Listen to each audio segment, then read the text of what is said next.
Morning, fish keepers. Cam here from the fishroom.co.nz. We've done it. We've made it to Friday. Happy days. Apologies, John is not with us today. He's got some other family commitments, so you're stuck with me. I am sorry, but not just me. We have a special guest. We're going to bring him up. Let's push the buttons. Good morning, Oliver. How are you? Hello, everyone. Hi, Cam. Quite well. Still no snow in Canada. Is it a good thing or a bad thing? It's a good thing. That's good. Thank you very much for joining us. It's much appreciated. It's taken a little bit of time to make this sort of align with everybody, so I'm very happy that we could get it scheduled and get it going. Yeah, that's partially my fault. I've traveled so much this year that it was a little difficult to predict where I'm going to be on a given day. Yeah, that happens. For the people that are joining us and listening, can you give us a bit of a rundown on who you are and what you do? Sure. So my company, belowwater.com, I've been importing fish for a little bit over 37 years now, full time. But my interest is in photography and how the fish live in nature. So I've started writing articles quite early on and writing books about the habitats, about how it connects to the fish that we keep. And so I still keep some fish myself, but my main interest really is to document where the fish are from. Cool. How did your journey into that begin? I think that I'm originally from Germany and I moved to Canada in the late 1980s. And I started importing. Oh. Hold up.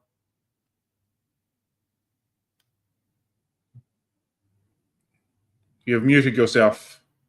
Your mic isn't connected. It can't unmute your guest. Your mic isn't connected. It's when it falls out. That's new. So people have to imagine that in the late 1980s, for the younger people, it was probably the beginning of the greatest period for aquarium keepers of all time, because all of the diversity that we know from Central America, all the diversity that we know from Tanganyika and Malawi, and almost all of the sort of famous fish from South America, like from the Xingu River and the Orinoco River, all those fish came in the 1990s.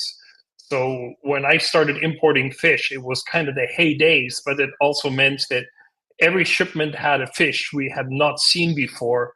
And it became clear quickly that if you don't go there and travel to see where the fish are caught and how they live, that'd be very difficult to keep some of them. Cool. So what inspired you to focus so much on aquatic ecosystems? I think it started as wanting to learn how the fish live, and it sort of morphed into being totally fascinated how things are interconnected. And we probably all start with a community tank and then we go to a species tank and try to breed stuff. But I'm back to the original challenge of, trying to keep a bunch of fish together in a community that live together in nature, which is probably just as challenging as breeding them. Yeah. Cool. What's your first memorable experience, being in the wild and in unique habitats that you have experienced?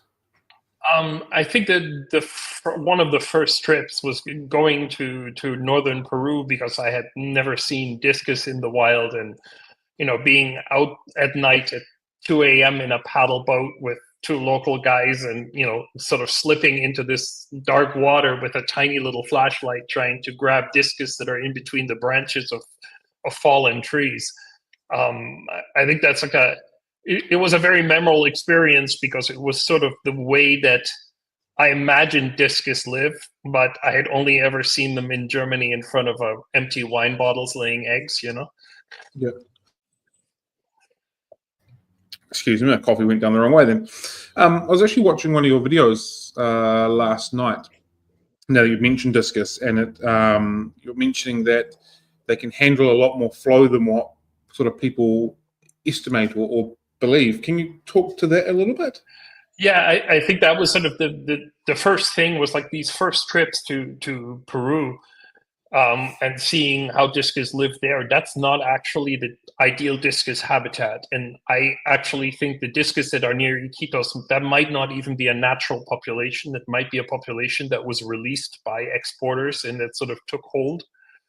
The actual places that discus are from are much more immediate to the Amazon lowland. So, for example, if you know where the city of Santarém is, it's on the mainstream Amazon, and it has this gigantic loading dock for soybeans.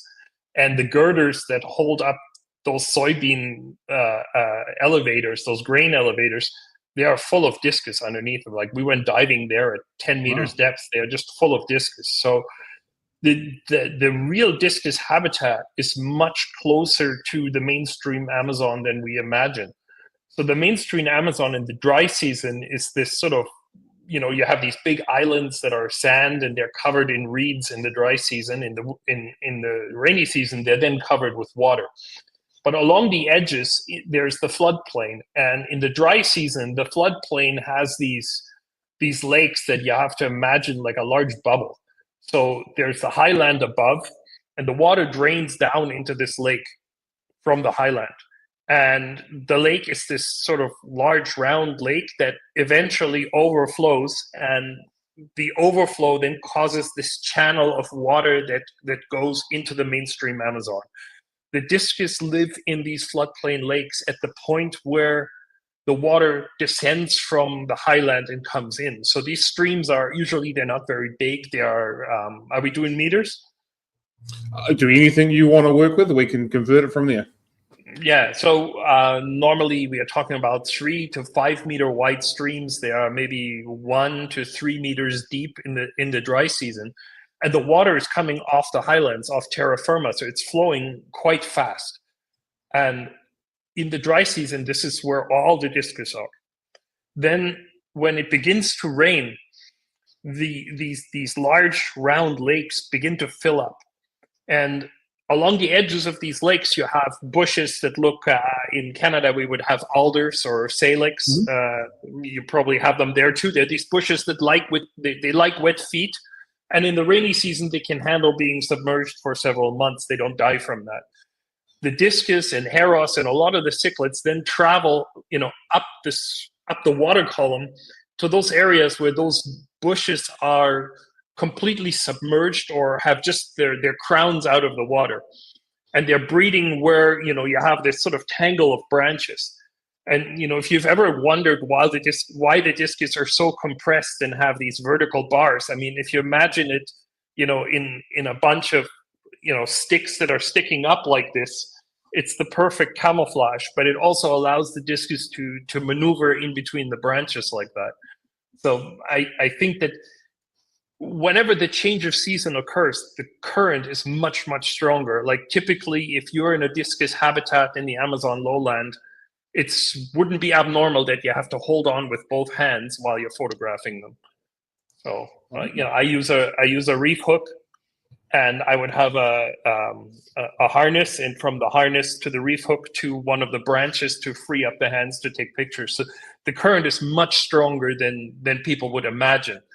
When the water then fills the lake, of course, the current starts to slow down. You can see that quite nicely in the video that, things are all moving because there is current, but they're not moving at a clip where, you would have to hold on to something. Wow, that's fascinating. Do you think the modern tank-raised discus would be able to adapt to that high flow sort of water conditions, or would they be toning it down still? I think they would probably be able to adapt to it. Would they be happy with it? Probably not. Would they behave naturally still? I don't know. But certainly the wild discus adapt to that quite well. I mean, I've tried it with a current pump in the tank and so on. That does work without fault. Yeah, right. What are some of the other fish that inhabit the same sort of, not just locality, but also in that sort of tree trunky sort of area with them? Well, you would always find heros. Quite often you would find Mesonauta, but they're higher up in the water column. They're closer to the surface. You would find the large Cranicycla. The place in the video is in the lower trombetas region. So there's Cranicycla marmorata, Cranicycla johanna, Cranicycla lugubris. And then there's a lot of small Cranicycla regani, and I think those are the actual fry predators of the discus because they are quite maneuverable and quite fast. So, they get in between those branches and pick off the discus babies, and there's nothing they can do about it. And they will shield the babies with their body, but those small Cranicycla are very fast. I think they're really they're the perfect fry predator. Yeah. So when you say shield the fry, I'm kind of envisioning you're up like that and fry on one side and kind of just sort of push them towards a branch or a bit of the riverbank to stop one side of attacking like that, or do they do it a different way? Well, the discus never leave that tangle of branches, right? So you have this kind of crown of branches, and the discus are in between with their babies. If a predator approaches, the discus normally pulls back, which leaves the fry out in the open water for a second, and then it'll go in front and cover them, so they're all on the other side. Cool. That's the same way that the discus change babies when you're breeding them in captivity. You'll see that behavior where one will have the babies on it, and suddenly it'll reverse out of there real quick, and the babies are in the water column, and then the next one parks in the same spot, and the babies start feeding on that. So it's the same kind of movement. The babies just don't swim as fast as the parents do. Yeah. Have you noticed any difference in behavior in the wild for discus and what it's kind of noted in an aquarium setting? I think like a lot of the aquarium fish, when we're breeding them artificially, you're kind of losing a lot of the behavior. I mean, the aggression level goes down. Good luck finding a pair of captive raised angelfish that still guards its babies. But the wild angelfish will try to bite your finger when they have young. So I think that we're kind of breeding this behavior out of the fish by inbreeding and removing the eggs the moment they are laid. With discus, it's the same thing. I think the wild fish are a little bit more aggressive, a little better at defending their fry and their territory. That's quite interesting because there's always a conversation about how fast, for lack of a better term, we devolve fish being bred in aquarium settings and taking away from their natural adaptations. And like some fish want to be in hard water to soft water, and they can adapt to that. And if you're noticing the aggression levels in the wild still quite strong with fry compared to in the tank, that's not a lot of generational work to have that adaptation dropped back. Right, but not a lot of breeders would keep a potential predator in the tank with them. So maybe that's all it would take. If you had a couple of giant danios in there with the discus that would occasionally try to snap up one of the babies, probably their behavior would be much more natural. And we just don't give them that opportunity because we are so like, oh, we have to save every baby, including the deformed ones, and raise them all to a good size or we can sell them or whatever. I think it might be as simple as that. It's just introducing the occasional fry predator. Yeah, that's a good point, because they don't have anything to exhibit that behavior towards, then they don't need to do it. Yeah. Sorry. I need to wrap my head in tape, I think. Cool. We've had a question off the floor. Ethan would like to know, what camera do you use for underwater footage? That depends. I'm mostly using Canon DSLRs, or now mirrorless cameras, R5, R3 in housing. So Aquatica, which is one of the three big manufacturers, is just a few minutes from my house here in Montreal. I guess in New Zealand you have Nauticam, which is the Chinese-based company. There are now 5 or 6 companies that build housings. That's for still photography. In the early days, it was a Nikon S5 with film. I'm glad that that's over, because that's quite difficult. I do use a bunch of small GoPros and so on now, because I'm trying to shoot some video for social media and stuff. But most of it is with a mirrorless camera. Cool. And He's I also, use Canon, but I don't think it makes a difference if you're using Canon or Sony or Nikon. It's all the same. yeah, as long as it can go under the water. Yeah. Ethan would also like to ask another question, and I'm trying to compile a list of all the sympathetic mimics in Corridorinae, Corridora, Iap, and Hoplosoma. I'm not even going to try and butcher that name. Are found together in the Rio Nani. Do you know of any combinations? I think that there's a lot of combinations. There's also, sometimes Brachyramdia, which is, it's a hepapterid that's trying to look like a Corydorus. You'll see occasionally having them school together with the Corydorus. In Brachyramdia, I think Imitator would be the most famous one that looks a little bit like Corydorus adolphoi, so it's got the same sort of cream-white body with the orange and black spot. A lot of Corydorus occur in pairs like that.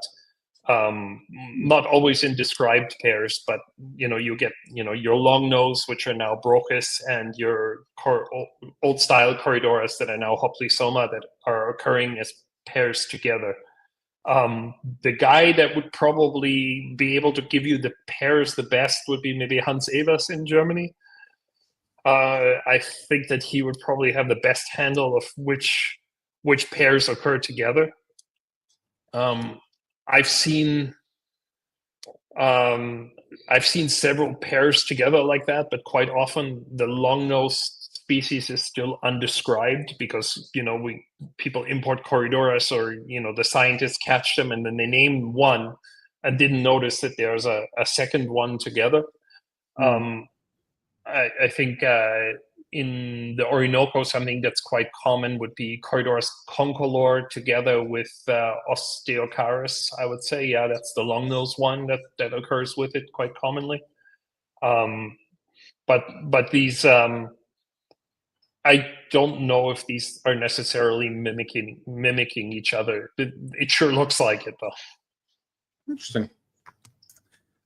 You've obviously spent a lot of time in the Rio Xingu. Yes, because of the book. So. Yep. Which unfortunately I don't have.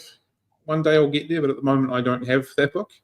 From all accounts, it's phenomenal. But from watching again some of your videos, you've mentioned how the gold nuggets change their patterns in different points in the riverway. Yes. If we can just sort of touch on that a little bit. To start with, can you just sort of describe the environment that the gold nuggets are found in? Sure. I think we have to imagine the gold nugget a bit like a cow, or maybe a kangaroo, to be a bit closer to your region. So you have to imagine it as a herbivore that lives in very shallow water, and its sole interest is algae. So from the small size up to the adult size of 35 centimeters or so, that fish is always going to be in water that is generally less than 2 meters deep, because that's where the most algae grows. And it's just feeding on, algae and the biocover and the animals associated with the biocover. I don't want to just say algae because we're talking, bacteria, and we're talking about microinvertebrates that are living in there. But if you're in a strong current area in the Xingu, the first fish you'll see is a gold nugget. And it's just grazing quite often on the bedrock, because the Xingu is a shallow river with high currents, so there's a lot of exposed bedrock, and that's, if you have clear water and exposed bedrock, you get nice algae growth on it. So that's where you would see your gold nuggets. Where you wouldn't see them is on sand. So if you imagine a typical river where you have a gradient, there's a rapid, and then there's a pool behind the rapid, and then there's an area where sand has collected, and then the elevation drops and you get another rapid, and then you get this pattern of rapid pool, sandy flat, rapid pool, sandy flat kind of thing all the way down. So every time you get these spaces in between, the gold nuggets are not great at transversing those areas. So eventually the populations become isolated. And then if you look at the bottom of the Xingu, which is the northernmost point, because the Xingu flows north, the northernmost point where the Xingu drops into the Amazon lowland, there's a gigantic rapid, and the gold nuggets there have no spots at all. Wow. And then you go up a little bit and some small yellow spots start to occur, and then the spots get a little bit bigger around Altamira, where most of our gold nuggets come from. And then as you go up to the confluence where the Iriri and the Xingu meet, the two principal tributaries, that's where the spots are the largest, and the yellow margin is a little bit broader. But it's all the same species. And if you were to look at every little rapid in between these major populations, you would probably find every intergrade between them. It's the same in the Congo, except maybe there, because of the depth of the water, these separations start to occur long enough that new species start to occur. But the Xingu is so shallow that, I don't think that there's still a flow of gold nuggets between one population or another. So, I don't think they would ever, it would take millions of years and they probably wouldn't become separate species. Why do you think they've dropped the patterning from different points? That would be just a pure guess on my side, is that the confluence with the Iriri is extremely clear water. And there's the Xingu substrates are mostly, these bedrocks are granites and gneiss, so they are kind of patterned, speckled, dark or reddish black little patterns. But then you get these marbles of silica. They look totally ridiculous. If I look at this, that's what they look like underwater, except they're yellow because of the iron staining them. So these bright yellow little marbles of silica, they come in all different sizes. And then in between them are these laterite pellets, these iron ore pellets that are red. And then some of these are covered in a material called geothite, where bacteria actually absorb metals and kind of deposit them on the outside of the pebbles. So they're like marbles, but the outside is like black, shiny metal. They look spectacular, but if you hit it with a harder rock, it'll just split open and reveal a sandstone inside with a thin layer of this black metal stuff. So you get this crazy pattern of, the reddish substrate, and then red little pebbles, and then yellow bright little pebbles, and black little pebbles. And then if you look at the gold nugget plecos, that's a pretty good camouflage for that. But as you go downriver, the water is a little bit less clear, and that last population is in the Amazon lowland, where you can actually feel the tides of the Atlantic. So all the way up the Amazon, you can see a tide of 60, 70 centimeters, and the water isn't that clear anymore. So maybe there wouldn't be as much benefit in having this crazy pattern, because these three-colored substrate pebbles no longer exist there. So that's just my theory of why they could be so different between upstream and downstream. Is the feeding, what they're consuming, still very, very similar between the points in the stream? Or so that I think so. I think so. I think the bio cover that is growing on the rocks is probably more or less the same. It's just that as the water is clearer, it might contain more algae, or it might occur to a deeper zone than in the lower part of the river. So if we go back to this place at the bottom near Victoria do Xingu, where the Xingu is now forming a ria, so a very broad channel that you guys would call a fjord, I guess. So once the Xingu enters the ria, which is this very broad channel with a sandy bottom, in this channel there are these islands that that consist of large boulders. So the boulders are the size of trucks and small Volkswagen Beetles, and they're just kind of piled up as like an island that consists of a bunch of boulders stacked on top of each other. So the gold nugget plecos that aren't gold nuggets anymore the green nuggets are basically sitting on top of these boulders, and they're just grazing on, algae, biocover, a bunch of silt that has been deposited. There are still zebra plecos in this zone also, like below the last rapid in the Amazon, technically the Amazon lowland. Oh, fascinating.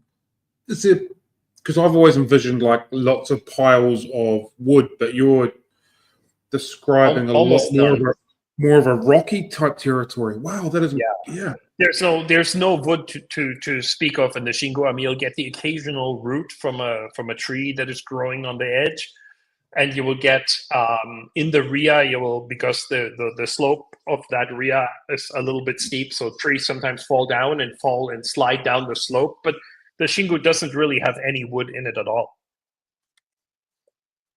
That is, that's incredibly fascinating. Like I said, I always thought it was very wood dense. Yeah, not at all. Cool. Do you notice any different behaviors between the nugget plecos from the top and the bottom of the riverways, or is it all very similar? Yeah, I think it's very similar. I mean, the problem is fish like this are a true challenge because, they need the high current, which means they need a lot more food to balance out their energy. So if you keep them in the current that they like and the temperature that they like, the Xingu is, 30 degrees. So if you have high current and 30 degrees, you need to power so much food into your fish. If you and I exercised every day, and ate the same amount, we wouldn't look like this. Yeah. Wow.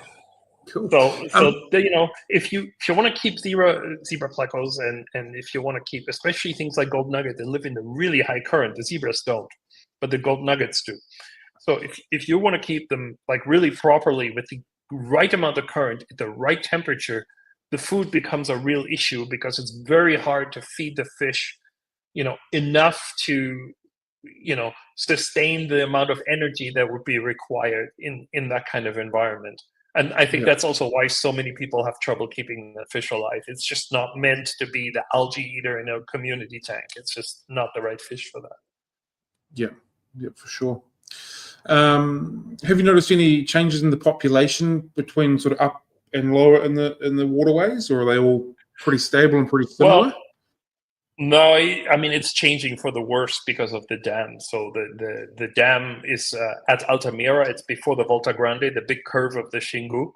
And it's essentially removed the most important, the most dynamic thing in the Xingu, which is the flood pulse of the rainy season that triggers all the fish to breed. But if you put a dam, then you don't get the flood pulse of, all this water coming through and flood events and so on.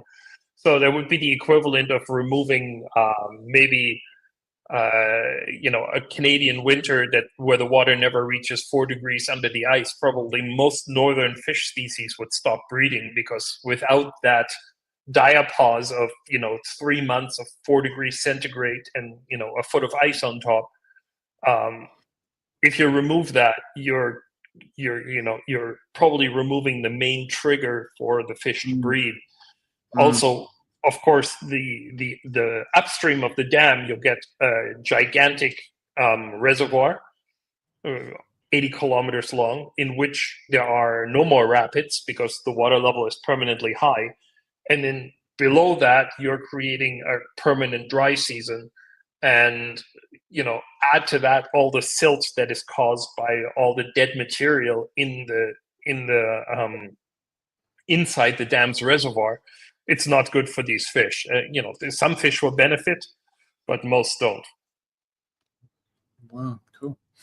Other fish will colonize that habitat. The Xingu fish will disappear. The rheophile fish will disappear, and Amazon lowland species can now, through the fish ladders, enter that area, and they will just colonize it. But it's not necessarily a good thing. Yeah, you're absolutely blowing my mind in the last few minutes, so I just need to compose my thoughts a little bit with this. This is I mean, this is not just happening in the Xingu; it's happening in almost every major river in the world, right? So yeah. If someone was wanting to try and recreate the Xingu to do a biotype for nuggets, how would you suggests they do that? Well, first of all, you have to remember these fish get big. We are talking 30 centimeters. 25, 30 centimeters is probably a good size, even though they can get bigger. So you would need a very large aquarium. You would need a lot of current. From my side in Canada, I would insulate 5 sides of it, because in our problem is usually our houses are too hot in the winter and too cold in the summer. Because Montreal, we get temperatures around 35 degrees on a regular basis now. So it's not like, for me to keep rainbow fish, for example, it's not that easy, because my fish room doesn't have air conditioning. So I run my well water with 12 degrees into the tanks, but it's not an ideal situation. So you would have to, number one, you need a lot of heating. Number two, you need a lot of current. And number three, you have to figure out what are you going to feed so that you get enough nutrition into your gold nuggets for them to thrive. And that's not that easy. As you know, not a lot of people have bred gold nuggets in captivity. And, that diet issue has a lot to do with it. If you think about 6 plecos that are 30 centimeters long, that are in hot, fast-moving water, we're talking a lot of food that has to go in that tank every day. So, if you're not changing water, once a week, like 75%, you're probably not going to do well with that situation. So, I would strongly advise against that particular fish, because I think it's one of the most difficult of all the plecos, if you want to do it right. That's not to say that there aren't people that have a Malawi tank with a gold nugget as an algae eater that's been living in there for 10 years. Yeah, we've all seen that. Yeah, I've seen a guy breed zebra pleco in his Malawi community tank. So no way. Yeah, Wow. I guess fish are pretty adaptable, but if you want to breed a pleco, it's probably not the fish to start with. Yeah, cool. We've had a couple of comments from the floor. I'll just bring this one up from Brian quickly. He said, it's like evolution on speed. When new species enter a different ecosystem, Oliver is making me do thinking about this rather than my work I need to be doing. Work's overrated, buddy. Yeah, that's true. And I mean, the colonizers are never good, right? Because the fish that colonize are the generalists that would do best in this sort of new environment. And in the Xingu, there are already some. Acanthicus adonis, Malaeus or Meloplus schomburgki.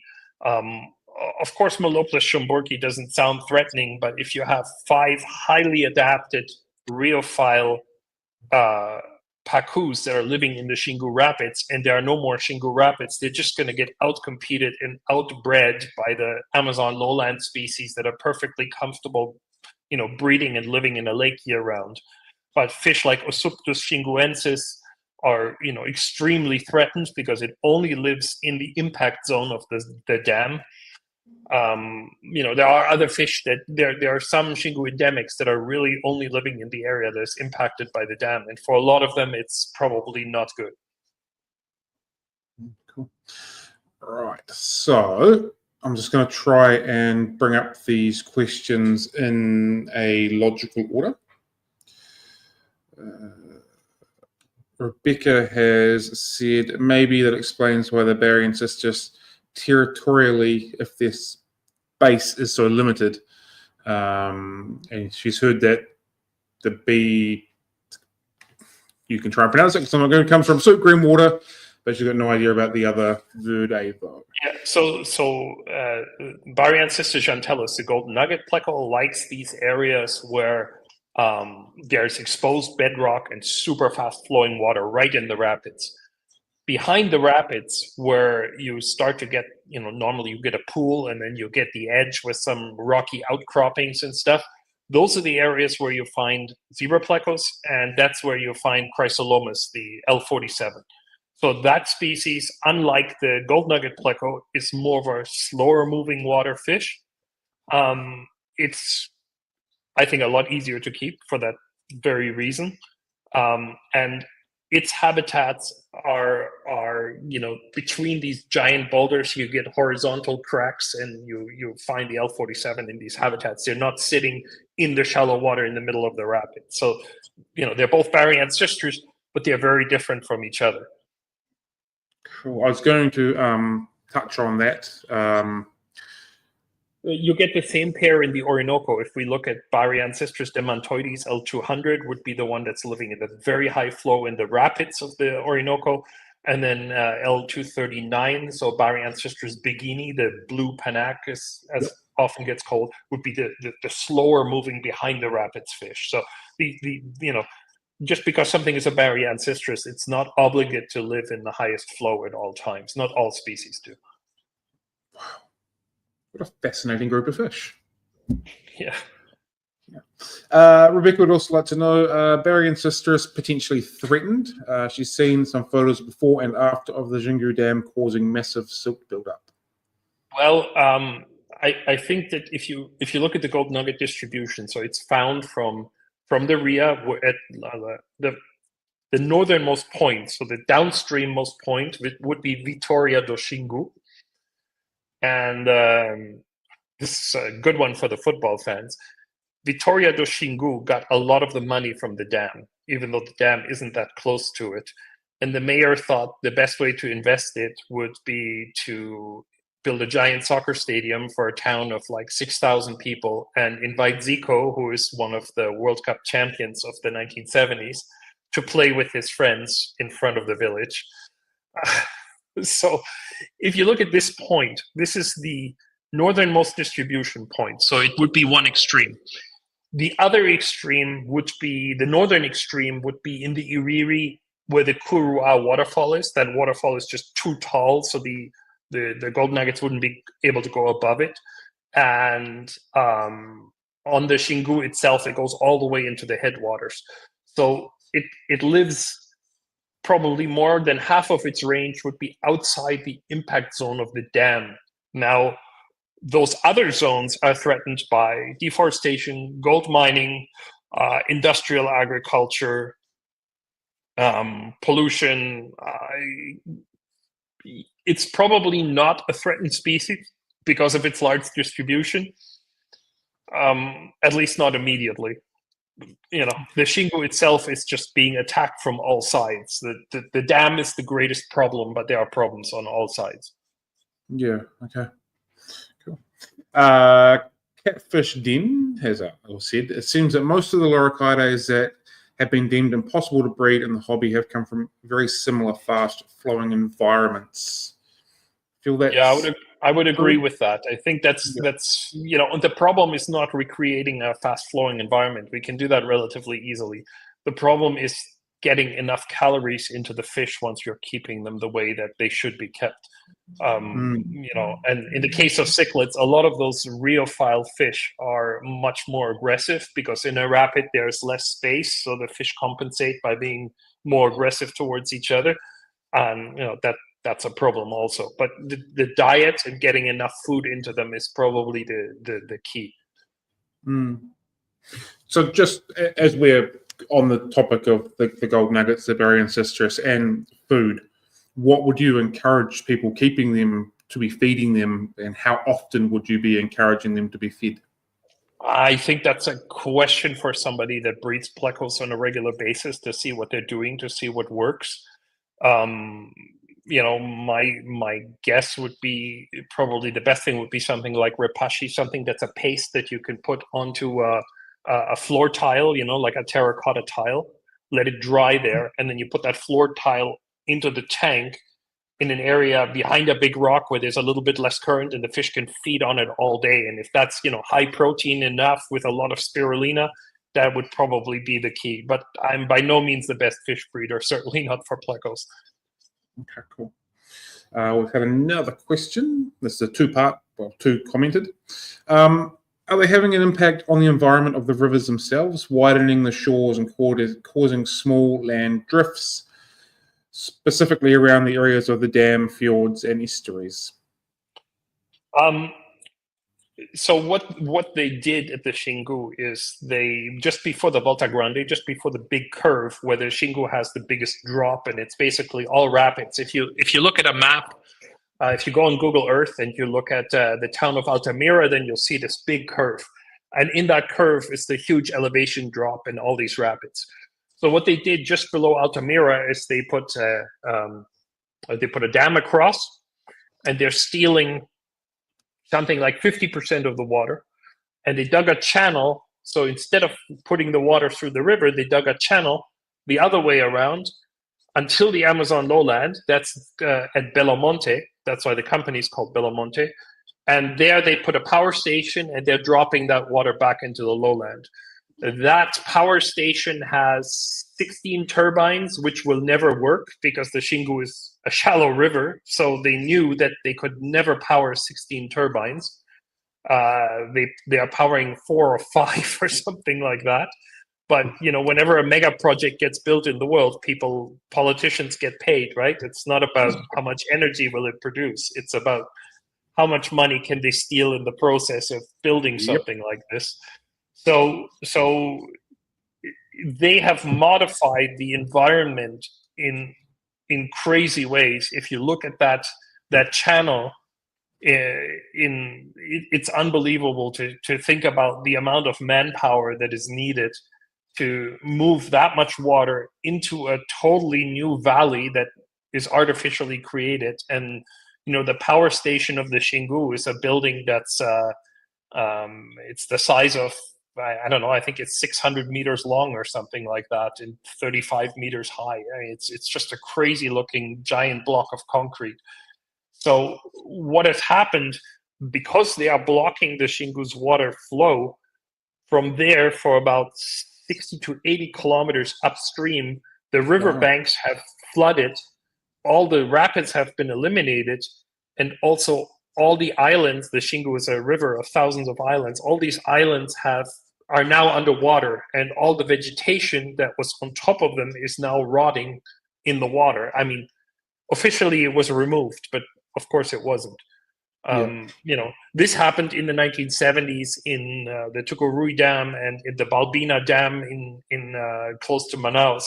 The Balbina, the reservoir, I don't think there's many fish living in it. It's so acidic from all the trees rotting in it, So, but I mean, that's not unique to Brazil. This is happening everywhere. Yeah, for sure. Right. Stephen would like to know, how often and how thoroughly is the water chemistry tested in these areas? Conductivity at minimum and correlation with conductivity and submersed plant life. Yeah, I am sure there are scientists that are keeping tabs on water chemistry. Leandro Sousa's wife is an ecotoxicologist, so she measures the levels of mercury and other toxins in the fish that indigenous people are using for food. There's publications about it. You also have to keep in mind that in a lot of places of the world, when something like this happens, you don't want to necessarily be the loudest one to say that this is not good for the environment. I think it's in probably not in New Zealand, and probably not in Canada, but in most other countries in the world, it's dangerous to even talk about these things.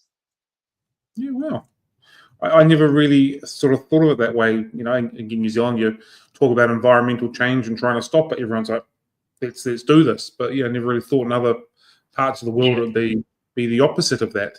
Yeah, if you think about if you're in Indonesia, or and you want to criticize the local government for building a dam, that might not be a very good idea. Look out. Yeah, for sure. Yeah, cool. Rebecca has asked, can Oliver comment more on Ancestris ranunculus? There isn't that much on them in the wild, and she's followed that up with habitats, potential comments on diets, and such. Okay, so the ranunculus is the third fish associated with that habitat with the zebra pleco and the mango pleco, the L47 or Baryantistris chrysolomus live. So if you imagine that you have these huge boulders, imagine you're stacking 4 Volkswagen Beetles on top of each other. And yeah, let's put them back to back. So wherever the two boulders meet, let me have two boulders. All right, so you're going to stack boulders like this. And when you're stacking boulders like this, you're creating a little horizontal crevice here. So you have your horizontal crevice that gets narrower and narrower towards the end.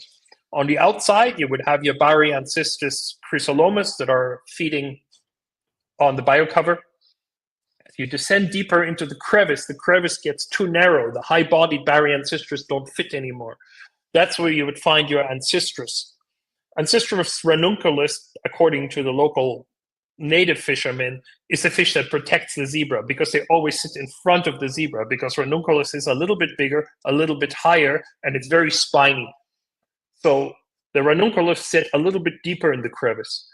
And then at the very end of the crevice, where the two rocks meet, what happens in any aquatic environment with clean water, when two surfaces meet, you get sponges. That happens in the ocean. That'll happen probably in most rivers in New Zealand. If you're lifting two rocks that are in contact with each other and the environment doesn't have silt in it, you will get a small layer of sponge between them. So where those two boulders meet, you get these bright white sponges. You get this layer of sponge that is full of microorganisms, so small shrimp and insect larvae and so on. And those sponges are white, and the zebra is right in front of that. So you would never see a zebra by diving in the Xingu. You always have to have a stick. Hold on, I need a stick. This is what the tool looks like that the pleco fishermen use. It's a stick that is flattened. This is a letter opener, but it looks exactly like it.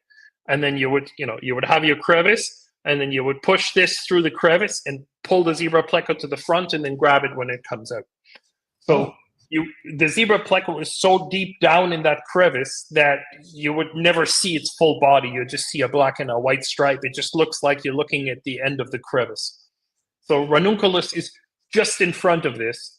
And what's interesting is there's another sponge that is that has a silica skeleton that is very hard. You have to imagine it a little bit like a scrub brush. It looks like a little black goatee that grows in a circle on the rocks.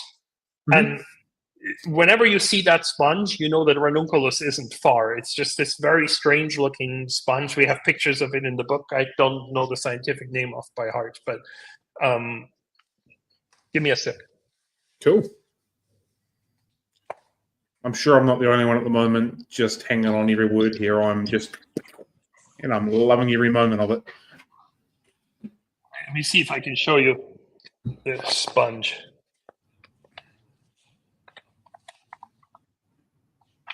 All right. So this is that edge habitat behind the rapid.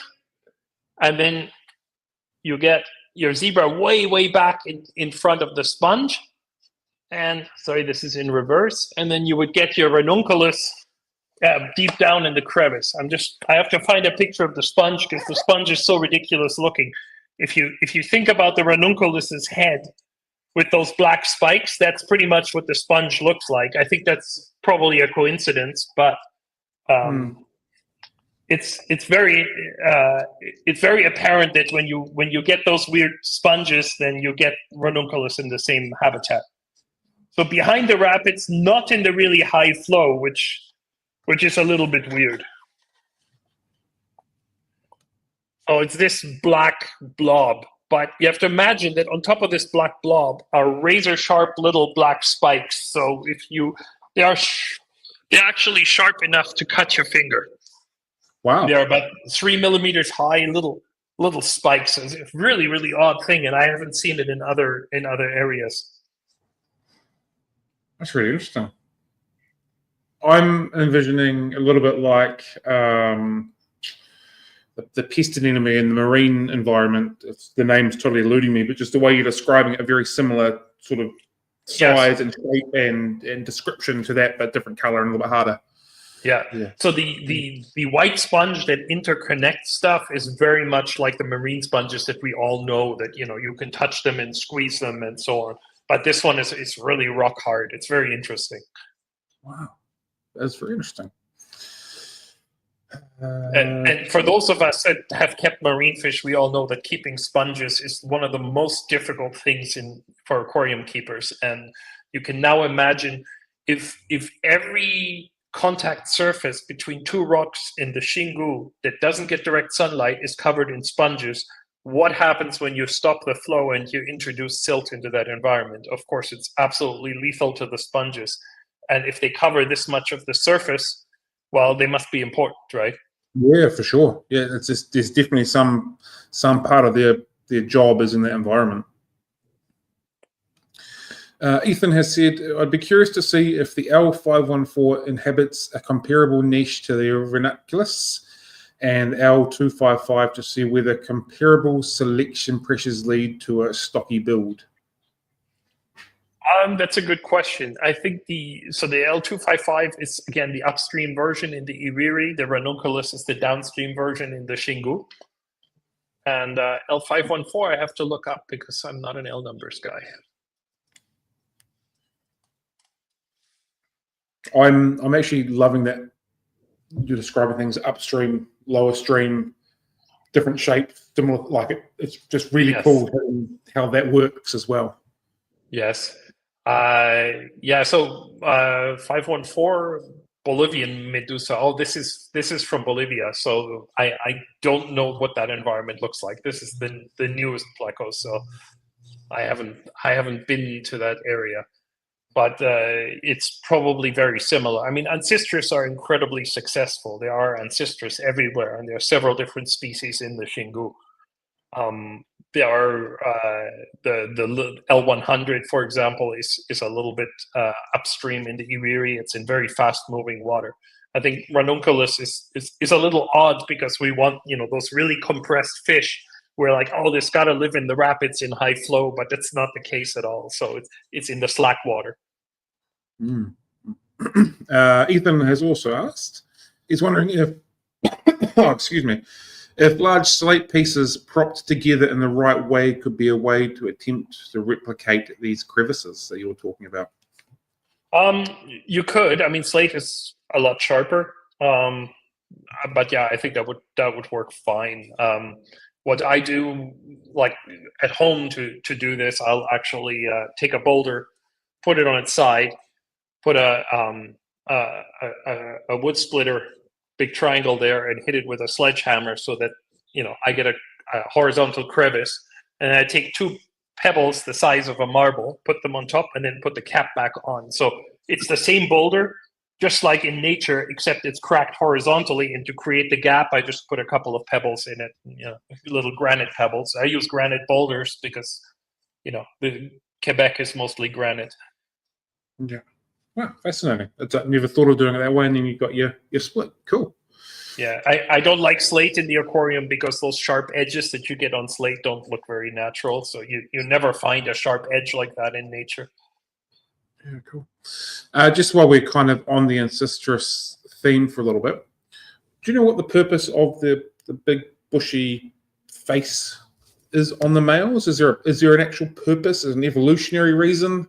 There was a paper published on this, I think, not that long ago about maybe it mimics the fry, but I don't know. Yeah.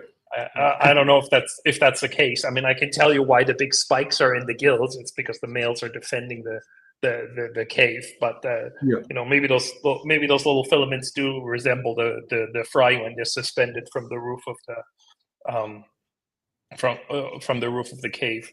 How that would make the female interested is a different question. So. Yeah.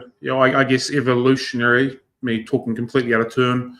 If this male is guarding fry, it must be a good parent, and we'll come in for another go and see how that possibly goes.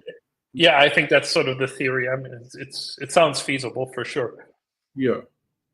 Cool. Rebecca has also asked. I'm going to butcher this name, so I'm not even going to try. Have you seen this word feed in the wild? Are they extracting invertebrates likely from the rocks? Do they show interest in mollusks in the wild, particularly, she assumes, mussels? So yeah, I have seen one of the Scobiancistris auratus, the fish you call L14. Again, In the zone around Altamira, this fish has solid orange fins, and in the Iriri, it has spotted fins. It undergoes that same, like upper Xingu, upper Iriri, you have more spots in the fins, and lower you have less spots. So it matches what the other fish do. There was a beautiful habitat called Gargulhos, which means something like marbles. That was just upstream of Altamira. It was, to me, it was the most beautiful place in the Xingu, because it was just, you have to imagine like there's an island, and the beach of the island is under really high flow. So it's only about knee to hip deep water, but the water is just blowing over the top. So there's no sand. And the substrate is all these marble-sized gold, black, and orange pebbles. And on top of these pebbles are these huge sheets of conglomerates. So you get sandstone that is compressed under high pressure, and then it absorbs some of the pebbles in it. So you get these large slabs that are maybe 15 centimeters high and 2 or 3 meters long, but one person can lift them because it's just sandstone with pebbles in it. In the water, they're not that heavy. And they're just lying on top of these other crazy colored pebbles. And it's totally destroyed now because it's in the dam. It's covered in a meter of sand, so none of this exists anymore. But that was the place where there was a lot of Scobiancistris aureatus. When you lifted one of these plates, you would find juveniles under every one of the plates, and you would see the adults in between. There are not a lot of mussels in the Xingu, but there's tons of snails. So there are some very large, long-bodied snails that look, I could get you the scientific name, it's in the book. They look like Malaysian life-bearing snails, very, very hard-shelled. Wherever the stingrays are, they feed on those snails. And the Scobiancistris, I think those big teeth are to actually cut open the snails by going around and around and getting at the snails. So I've seen them, digging in the substrate for snails mostly. But there are there's a lot of leeches and a lot of large insect larvae too, which I'm sure those big teeth are useful for. Yeah, because they're a primarily carnivorous species, yes. correct? Yeah. Yes. And in the aquarium, they love to eat the silicone from the edges of your tank. So it's so I've heard. Yeah. Cool. One of the fish that's good at creating floods, A beautiful fish, however. Yes. Just while you've been talking, like you've mentioned substrates, gravel beds, and that kind of stuff, and sort of correlated it to patternings and coloration on fish. How much do you feel that the environment, particularly below plecos, has to do with how they've evolved for their colors and their patterning? I've kind of always envisioned it's been above with the roots and the tree trunks, but is it more of what's below them that they're blending to? Yeah, because the predators are all above, right? So when the predators are looking down, your camouflage has to match the substrate. So, well, the most famous pleco-eating fish is probably Crenicycla dandara, the fish we call the Xingu 3 pike. I mean, They can eat, any pleco up to half their own size, and I don't know how they digest the spikes, but I mean, they will eat Baryancistris, no problem. And I guess there's a small advantage to matching the substrate, especially for the juveniles. But you also see that a lot of the juvenile plecos are, you don't see them out in the open. As they get larger, you see them more. When they're really little, they're usually under the rocks or deep down in the crevices. But it's not like you would see, tiny little gold nuggets scooting around in the shallow water. That doesn't happen. You start seeing them when they're about maybe finger long or so. Then they start to come out. What sort of density of plecos sort of sit in a crevice together? Like, are they territorial massively or not? No, they're just heaps in there. But yeah, you can, I've seen the fishermen run one of these through like a vertical crevice, and there are, L17s and Zuanoni and maybe a gold nugget and, some ancestors. Everything is just coming out of there. So they can be relatively dense. Cool. All right.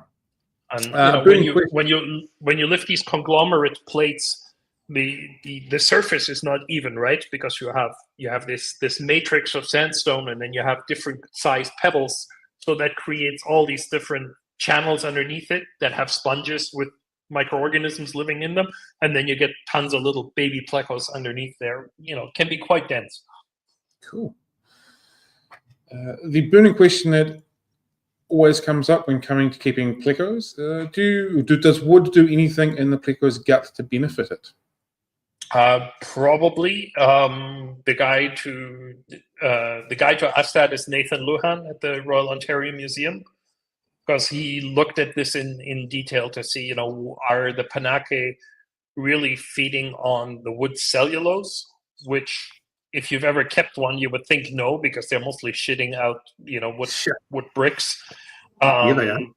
And then looking at, how much nutrition is in that biocover layer. I mean, even the film of bacteria that makes a stone slippery when you're picking it up in nature, that is nutrition also. It's protein. So if you're consistently feeding on wood where that bacterial layer grows even better than on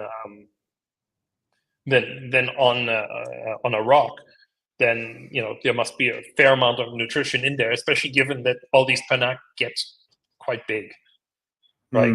It's probably among the largest plecos. So finding a 60-centimeter Panache is not out of the question. So yeah, it's a good point. They do get big, which means they've got to consume plenty of calories to get that big, and it's got to be coming from somewhere. Yeah, that's a valid point. And then if you look at the teeth, those are scraping teeth. It's not like it's catching itself some tetras at night for nutrition, right? Yeah, very, very true. Matt would like to know, what's your opinion on what substrate to use when keeping Corydoreinae in aquariums? I would still use fine sand, but something that I think aquarium keepers consistently get wrong is they have their substrate all the same grain size. In nature, it just doesn't happen. If you think about yourself going to the ocean, right? Those first few steps, there's this area of really fine sand, and then there's that area that you hate stepping into as a kid because that's where all the coral bits are. That makes that little step. That's where the heavier bits get deposited. And then just ahead of that is usually like a gravelly area, and then you go to fine sand. So when I set up an aquarium at home, I try to mix 4 or 5 different types of sand and some pebbles and some gravel pieces, and I try to mix it up as much as possible. If you have enough current in the aquarium, the current will then sort your substrate into its grain sizes, just like in nature, especially if you put waves. If you don't have that, it'll just continue to stay mixed depending on how much the fish are moving it around. But I think it's kind of important to if you want a natural look, not to have everything the same size. That's a fantastic analogy with going to the beach and the way the sand sort of breaks down. That's really, really good analogy. Yeah, you would see that in a river too. In the curve of a river, you see the exact same thing. But not all of us are familiar with that feeling, right? The beach, everybody's been and everybody's experienced that. That wave break area and the different grain sizes. Yeah, for sure. You've been involved and authored several books. Have you always been interested in writing, or is it just something that's developed over your professional career? I think I've always been interested in it. From the early days of knowing every fish book by heart, and parents saying, "Hey, guess what? Our kid can tell you what's on page 267 and how big that fish gets." Right. So I think a few of us have had that. So yeah, I like the idea of writing. I'm a little less adept at making videos. That started because I don't know if you know if you knew Jake from Reef Builders. He died a couple of years ago on a flight to Asia. So Jake is the one that challenged me, saying, "Hey, you have 20 years of tapes at your house of fish in nature. What are you doing with them?" I was like, "Well, they're just sitting there." Yeah. So he's the one that encouraged me. He's like, "You should put some of this stuff on the internet." With mixed success. So Yeah, I would say it's been some pretty good success. I think there's a lot of people that you have had a decent touch point with that do really enjoy your work. Can you share some details about your research process that you do for your books? Well, photography is mostly about opportunity and luck, right? You have to put yourself in the place as often as possible. Hopefully, get a little bit lucky, and try and shoot as many frames as possible. So for the Xingu book, it took. So Leandro lives. He can see the river from his bedroom. But we did about 10 trips or so. The total between us probably about 60,000 images or so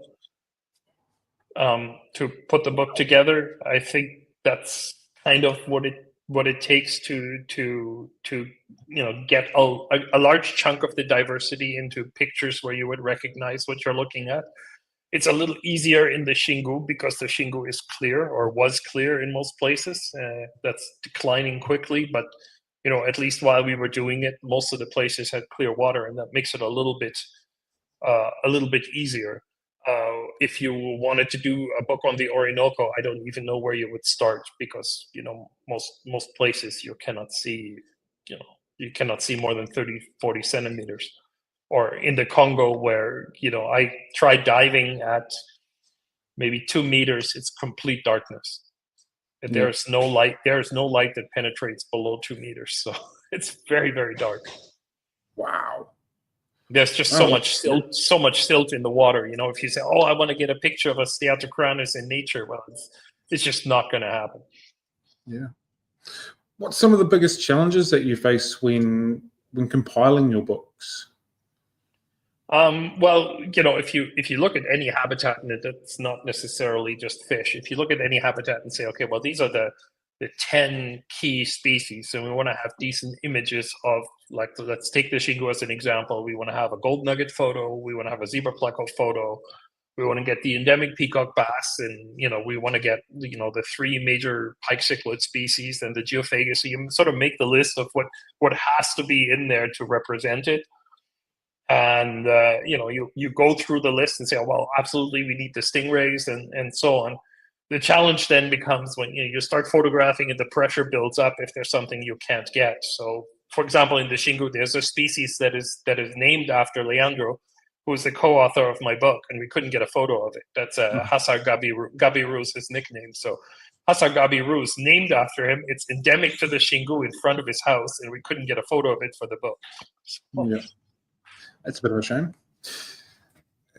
How long of a process is it? Like, going to do a book, this is the concept of it. How do you build that concept from idea to completion? I think the biggest issue is really the budget, because a week in the field costs a lot of money. A little bit more if you don't live in the country that we're working in, right? So probably you could photograph most of the fish in the Xingu if you had a whole dry season where you were out there every day. I think that becomes physically challenging too, because living on a boat and living in a tent is not necessarily easy when you're going into the 3rd or 4th week of it. I think that's sort of the biggest challenge, is how many field days are we going to need to get the images to put this together. And it then eventually becomes a challenge. It's like, well, we have 600 photos of Barry ancestris now, because that's an easy fish, and every time you see one, it's like, oh, this photo is going to be even better. And then at some point you just have to say, today nobody's allowed to look at Barry ancestris. We are going to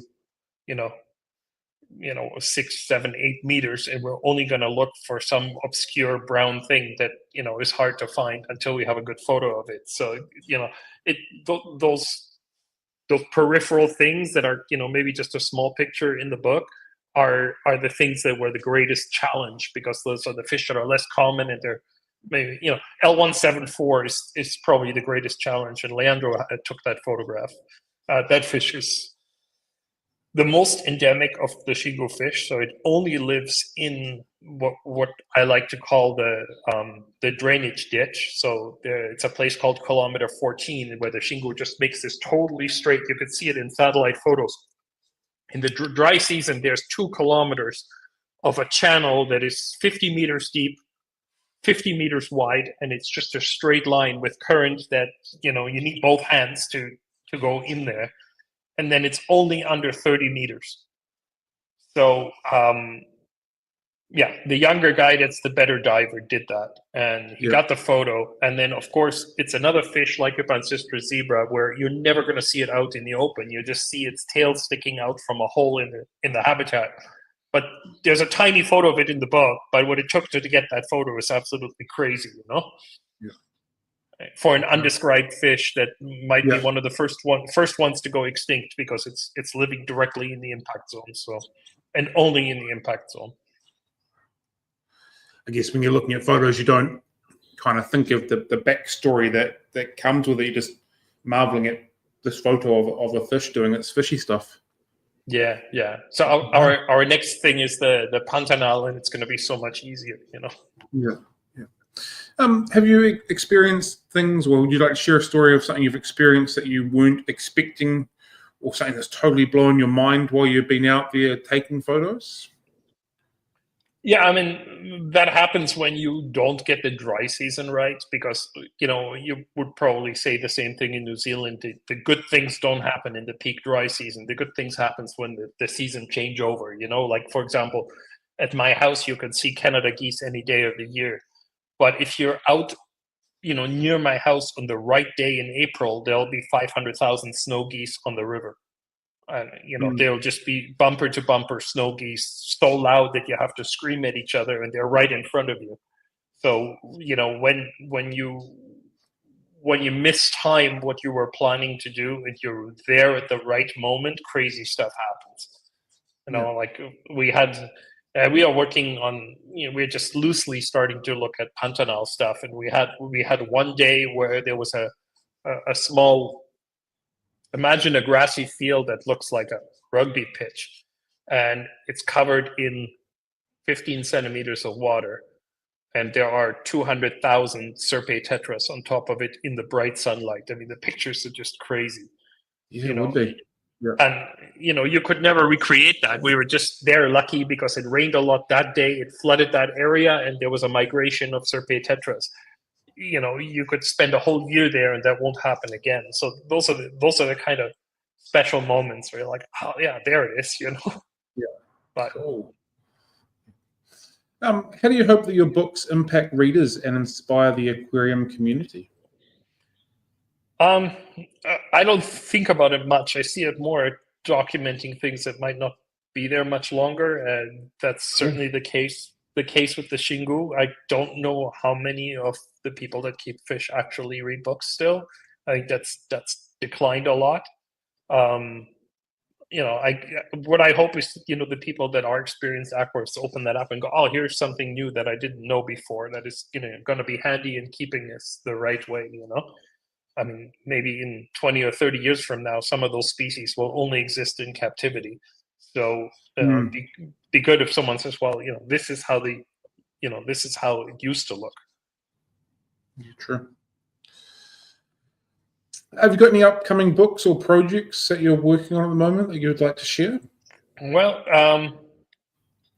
we are loosely starting to work on a Pantanal book.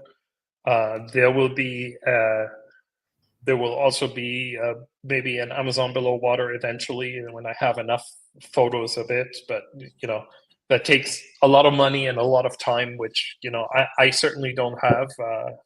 I work also at a university and in a research project, and Leandro is a teaching professor at a university. So the amount of time that you can devote to this and to writing it is somewhat limited. Is there any advice you'd like to give to somebody if they are wanting to embark on beginning to write about aquatic animals, or even just writing books in general? Yeah, I think it's good if you set out with a clear goal, like, okay, this is what I know about, and ideally you choose something where you probably know more about than most people. Um, I build a skeleton every day. I actually don't start writing in Word. I actually start writing in an Excel file. So I use the spreadsheet program, and it's like, okay, this is the habitat. These are the key shots of what the habitat looks like. These are the key species in the habitat. These are the lesser species in the habitat, and then each one has a little checkbox in front. And it's like, okay, well, we need a Baryancistris photo that shows a wide angle that they're feeding um, on bedrock, and we need a photo of a juvenile that's hiding under a piece of conglomerate, right? And you have a little X. It's like, okay, we have this photo. We don't need to look at this anymore, kind of thing. Of course you do, because you always think that you get the perfect shot, right? So, but I think that, like, you have to kind of build yourself a structure of, if I were to write a book about the giant cockapoo, right? What in New Zealand is the habitat, and what would be the key photographs if I wanted to write a book about it? And then, you don't have to start writing until you've got half of those. Right? You have to build a structure, and then you look at, do I even have the images to explain what all of this is? And that's not that easy, For sure. How do you balance scientific accuracy with sort of consumability for the end reader? Yeah, that's a little bit tricky. So I work in the geography department, so we do remote sensing, where every statement has to have a reference if you publish it scientifically. Leandro is a taxonomist, so he is used to that also from the biology side, and we put that together and then let a bunch of people read it that we think know the subject really well, and see what they think, and see if we can get away with it, or if it's too generalized. Sometimes they'll say, no, you can't make that statement because we don't know if that's true or not. So then you have to soften the statement and go, well, probably that's what's happening, or I think that's what's happening, but it's not, it's not proven. I mean, we saw some really cool things in the Xingu that we just couldn't document, and they're not in the book because we just couldn't get the right images or videos to prove that that's what's really happening. So, but I think that's the same for like a scientific publication or not. If you have enough people read through your book, then it'll, before you publish it, they will tell you that this doesn't work. Yeah. And I guess that's the job of peer reviewing and proofreading and editing and all that stuff that goes with it, to question why and all that kind of stuff that goes with it. Right. So, like, for me, one thing with the Xingu book is, like, I didn't want to mention aquariums at all. That's why there are no L numbers in the book, and that's why there are no references. This is how you keep this. It was like, there's tons of books, and with the internet, if you want to know how to breed Baryancistris, there are people that do that are on the internet, on the forums, that can tell you, how they're doing their water changes and what they're feeding. So I don't think it's my place, because that's not what I know. The idea is really, it's like, if you see a Baryancistris in nature, this is what you see. This is some of the behavior. And then, people have to decide for themselves whether they want to incorporate that in their fish keeping or not. Yeah. Have you had, like, just a ridiculously special moment when you've been taking photos and you've been able to correlate that into a book that you've been incredibly proud of? Yeah, I mean, there's in the Amazon book, in my first book, there's a photo of 4 angelfish under a branch, and I spent 6 hours under that branch waiting for the angelfish to swim up to it. So when that finally happens, and the fish come out, and there they are, they're exactly in the spot where you wanted them, that's kind of special. So there's a few photos like that where it's like, yeah, you're just waiting and waiting and waiting, and hopefully it happens. The 2 photos in the Xingu book of the stingray species are like that, where it's just like, yeah, we want the stingray without any sand on it. And stingrays and sharks are extremely slimy. So any shark or stingray species that's associated with the substrate usually has substrate stuck to it. And anybody that's ever kept a stingray knows it's not that easy to, have it clean. In nature, it's even more difficult. So, I don't know how many photographs of the black stingrays of the Xingu we have. It must be maybe 300. So when you finally get the image, it's like, yeah, that's the image. There's no sand stuck to the fish. It's swimming towards the camera, and it's one that has a decent number of spots. Those are kind of the special moments that, you have to keep photographing them each time you see one to get that. And I think, photography is number one, location, number two, luck, and number three is just perseverance. If you take enough images, you'll get it eventually. I was recently listening to a podcast, and they were talking about how they document all of their photos. Is that a bit of a labor of love, or once you've taken them, do you go through, have them all time stamped exactly, so whenever you need them, you can just click on said folder and find it? Is it that sort of an organized system for you? Yeah, I'm extremely organized because I'm old enough to have started in analog photos. And if you didn't do that with slide photos, you were completely screwed, because you would end up with shoe boxes with 4,000 slides in them. If there was no cataloging system on the slides, you would never find anything. And I'm not as good as other people. Other people have tags on every photo, digital tags, so they can just type in the name of the tag and show me all stingray photos. I'm not that good, but my structure is quite organized. So if you said, I need a picture of a gold nugget, I would go to travel South America, Brazil, Xingu 1999, and then rapids. So I have this kind of folder structure. I could, in reasonable time, find a picture of Barryancistris, or just type in the name Barryancistris. But if it's something that I have the scientific name on every photo, but if you ask me for something that doesn't involve the scientific name, it's going to be then you need the structure. Yeah. How many undescribed species have you encountered? That's probably a bit of a loaded question, but yeah, it's.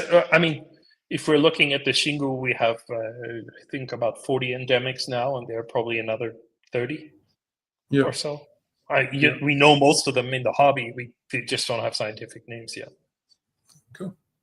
That's it's a little bit tricky, especially with things like, people always go, well, why does Hypancistris L66 still doesn't have a name? The genetics of Hypancistris are really, really tricky. So that's why that's sitting on Leandro's desk for like 20 plus years, I think. Is there any misconceptions about aquatic ecosystems that you often encounter? Yeah, I think that's something that we get completely wrong, is how dynamic the places are, because all of us that travel to look at aquatic ecosystems, we do that in the dry season, because in the dry season it's easy to travel, and very few of us go in the rainy season, so we don't really know what happens in the rainy season. Something I really dislike is people ask me for water measurements, and I always say, right now outside my house in Montreal, the temperature is 8 degrees. There's no snow. You want to ask me in a month from now or in 6 months from now what the conditions are? So how meaningful is it that I can tell you that I was in Peru in 1992 on August 17th, and the temperature was 26 degrees and the pH was 7? To me, it's meaningless, because areas in the tropics are just as dynamic as areas in the northern hemisphere. Water chemistry, temperatures, everything changes, and the environment is much more dynamic than we think. So just because somebody caught a Corydoras in dry season on a beach in stagnant water in August, it doesn't mean that when that fish is breeding, there isn't like 3 meters of water with trees floating down the side, and 5 degrees less temperature and much more acidic, because all the dried leaves have been blown into the river and they're dissolving. So I always try to tell people that the environment of our fish is just as dynamic as the environments that we know. So stop looking at books that tell you this is the water conditions that the fish need. It's not that accurate. It's not accurate in the sense that none of us capture the whole year. Yeah, that makes total sense. Which species has had the biggest impact on you during your career? I'm generally a cichlid guy, and I think since I'm 10 years old, I have a list of 10 fish that I would like to get. From 1 to 10, these are the 10 fish, and that list is getting increasingly difficult. So, when I get any of those 10 fish, manage to strike it off the list, like as in I've seen this in nature, or maybe sometimes I've kept this, then, it's kind of a big moment. It still is. And, I've been importing for 35 years. So if there's a tropical freshwater fish that's been exported at one point or another, I've probably had it in my hands. And seeing something new is always nice, but seeing something that's on my list of 10 fish I would like to see one day is kind of special. It doesn't happen often, and I'm getting to the point where the list is maybe so at least half of it is impossible. I don't think that it can be done, or it can't be done by me at least. My number one fish on the list at the moment would be Baileychromis centropomoides, and that's Lake Tanganyika below 50 meters, but it's at altitude, and it's not a place I would be comfortable diving to. Nobody's ever seen that fish alive, only recently dead, let alone catching it at that depth and then acclimating it to the surface and then shipping it alive to somewhere. I think it's an impossible task. So but it's nice to have a list of things you would like to see or keep. I love how you just rattle off scientific names just so easily. It gets me every time we talk to people and they can just do it. It's like, oh, I'm so envious that you can just like that. Sorry, I forget people's names. So, do you feel that your work has contributed to global conservation efforts in any way? I don't know about that. Probably more at the university than with Aquarius. I published a paper on the Telespirus dams and a dam and on the impacts of the streams around it. That was sort of my first one where I was lead author at my lab. Normally I'm a contributing author, so it's a remote sensing paper. It doesn't really talk about fish itself, but about the upper Telespirus and the dam. We've published a couple on the Xingu Dam and on the impacts of the Xingu Dam. I think those kind of things have an impact in the sense that when other people read it and quote it, it kind of has meaning. Cool. We've had a couple of questions off the floor. Craig would like to know, L333 and L066 the same fish, different location, or totally different fish? The same fish. You have to imagine that. So our hip ancestress Powell, the wood hip ancestress, as I like to call it, right? That's the local name for the fish. It occurs from the point where the Xingu falls into the Ria, so not in the Xingu, not in the Volta Grande, at the place where the last rapid drops into the Amazon lowland, and you start to get tidal influence. From that point, all the way to the mouth of the Xingu, out the mouth of the Xingu, and across on the other side of the Amazon at Alenquer. So it's got a bunch of L numbers. The nice patterned ones that are closer to that rapid are usually L333. The ones at Porto de Mos, where the Xingu goes into the Amazon, are L66, and I forgot the other L numbers, but there are lots of them. If you look at the populations, and if you were to look at the rock outcroppings in between these locations, you would probably find every integrate. So a lot of it is just people sorting them and go, oh, this one is nice, it's an L333, or this one has a yellow base, this one has a brown base. It's probably all the same species, but it's the most tricky of all the hip ancestors. So there's a reason that fish has no scientific name. It's because it's that hard to pin down. Interesting. Cool. We have another question off the floor. Do you add any leaf litter or seed pods, etc., to your aquariums for species that may be found in these materials in their habitat? I don't, because I'm too lazy. I have alders growing at the corner of my property, and I take alder cones, which are excellent at producing acidic water. They're just at the end of the driveway, and I use maple branches off my maple trees from the backyard as decoration. I have too many large aquariums to